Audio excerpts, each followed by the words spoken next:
my favorite Frank Sanders story. Everybody knows Frank Sanders. So I didn't know him that well, and I wanted to get on the Silver City crew. And so Frank, there was tons of people that wanted to get on the Silver City crew. But I talked him into it, and I said, come on, Frank, look, you know, here's a native Gila boy, come down. You know that the jumpers aren't, you know, doing that well down there. You know, the relationship's a little bit strained sometimes with the jumpers and the management on the forest there. And sometimes they'd even talked about not having the jumpers come down, and because of budgets and this and that. So anyway, I talked him into going down there and being on the crew, and as it turned out, it worked out really well. But the first time I was up on the airplane with him, we were flying over an area called Skeleton Ridge, and it's called that for a reason on the Gila. And it's a pretty ugly, rugged piece of terrain.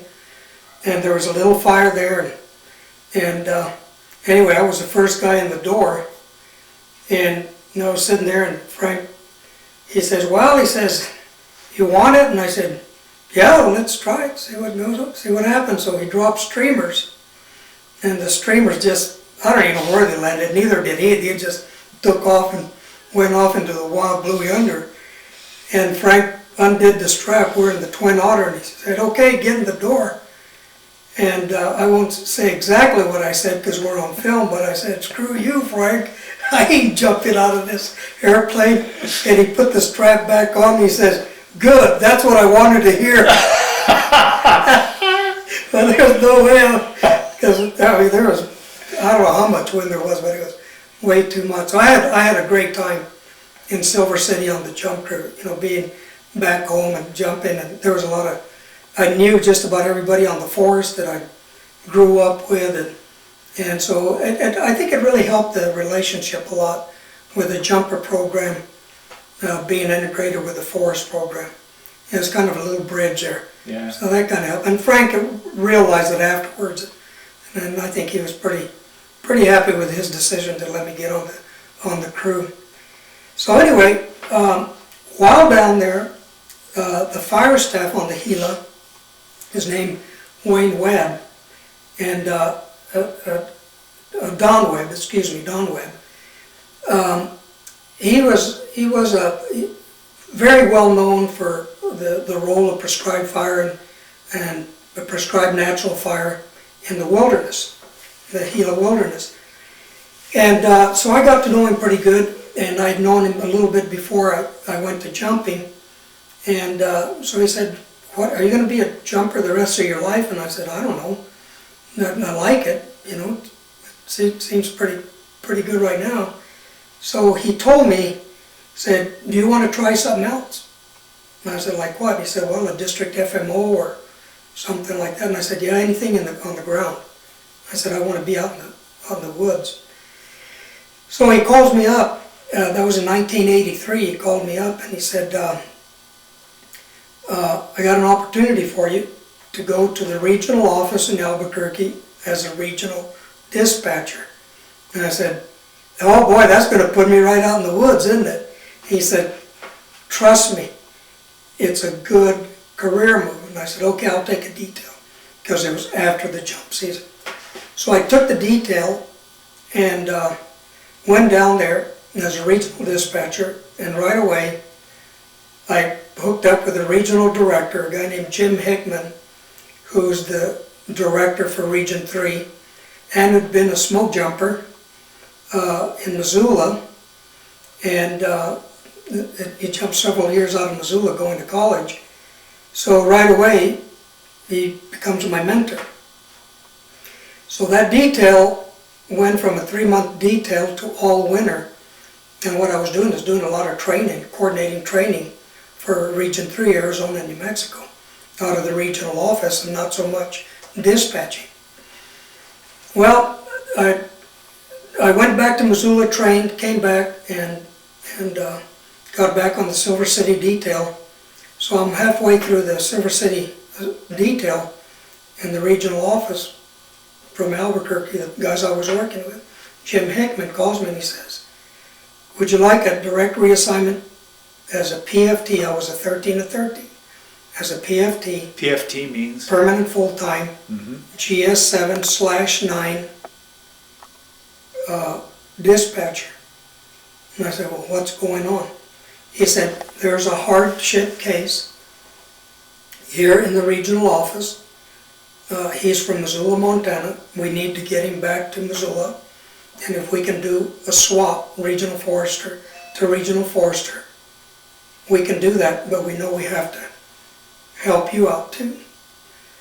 And that was probably one of the toughest decisions I ever made, is because I was in the glory of my time. As far as jumping was concerned, I was a squad leader. I was going to Silver City. By then, I'd been, I was established in Missoula, having a great time, but I went ahead and took the detail. Under one condition, I told the regional director, under one condition, I'll take the detail. He said, okay, what is that? And I said, can I be the Region 3 smoke jumper liaison, and can I do a 1-month smoke jumper detail every summer? And he said, you know what, that's not a bad idea. Since we rely on smoke jumpers in Region 3, I'll put that in your job description. So I did it. And so I did that for 4 years. And so, but during that time, I got exposed to regional dispatching, got exposed on a lot of national committees on training. So really it was probably as far as helping me out career-wise, that was the smartest thing I ever did. And thanks to a lot of folks that were really being my good mentors, Jim Hickman in particular. So anyway, stayed there 4 years, and then I went out as a district fire management officer on the Magdalena Ranger District on the Cibola National Forest after 4 years in the regional office. I wanted to get back out in the field, and so those are the only 2 years I didn't jump when I was there. Well, the last year I was there, there was a national diversity conference in Denver, Colorado. And having made all of these connections when I was in the regional office, I was asked to be one of the speakers at this. It was a national convention. People from the Washington office from all the regions were there. And it was when they were really starting to push diversity, not only for minorities, but for women in the fire organization, because there were no women in the fire organization to speak of in those days. And so at that time, Larry Eisman retired.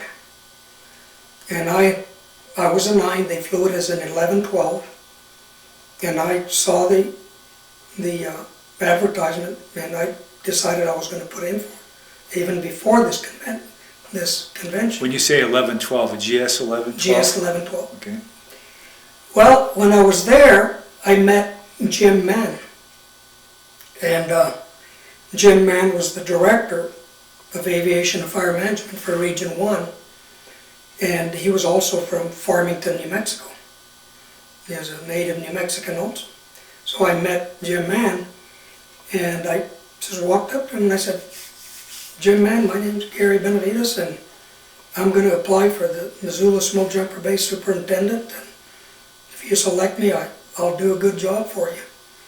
And he kind of looked at me and he says, really now? And I said, yes, sir. He said, have you ever been a smoke jumper? And I said, oh, yes, sir, I haven't. By then, how many jumps did you have by then? Oh, I probably was like at about maybe 150, 200 jumps. Okay. And so I ended up with 300 total. And so anyway, lo and behold, selection day came and I got a call. And so I went back to Missoula as the superintendent. And the day I got there, Walt Smith is waiting there. And he had a big old grin on his face, being the old Marine that he was. And he says, well, I hope you're ready for your PT test. And I said, I'll be out in my trunks in 10 minutes. Well, what year was this again? This was now in 1989. Okay.